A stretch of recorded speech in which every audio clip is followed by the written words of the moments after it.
వైకుంఠంలో ఉన్నటువంటి విరజా నది కంటే కూడా భూలోకంలో ఉన్నటువంటి సరైన నది గొప్పదా అంటే గొప్పదనే మనకి ప్రామాణికం కనబడుతుంది. ఒకసారి నారాయణుని గురించి గొప్పదైనటువంటి తపస్సు చేశాడు బ్రహ్మ. ఆ తపస్సుకి సంతసించినటువంటి నారాయణుడి యొక్క కళ్ళు చెమర్చాయట. అప్పుడు ఆ కంటిలో నుంచి బయటకు వచ్చినటువంటి నీరుని బ్రహ్మ తన కమండలంలో దాచుకొని మానస సరోవరంలో వదిలిపెట్టాడు.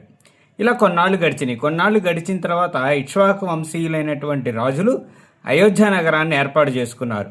అయితే వారికి ఆ అయోధ్య నగరానికి నీరు కావాల్సి వచ్చింది. అప్పుడు దానికి నారాయణుని ప్రార్థిస్తే బ్రహ్మ యొక్క అనుమతితో, నారాయణుని యొక్క అనుజ్ఞతో అప్పుడు బ్రహ్మ ఒప్పుకోవడం వల్ల ఆ సరయూ నదిలోని నారాయణుని నేత్రాల నుంచి వచ్చినటువంటి ఆ నేత్ర జలం విడివడి సరయూ నదిగా ఏర్పాటైందట.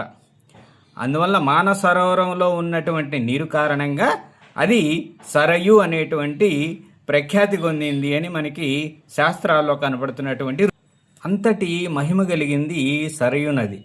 మానస సరోవరం నుంచి పుట్టింది కాబట్టి దాంట్లో నుంచి విడివడి వచ్చింది కనుక సరయూ అనేటువంటి ప్రఖ్యాతి చెందినటువంటి నది అది. దానిలో స్నానం చేస్తే అద్భుతమే అని చెప్పాలి మనం.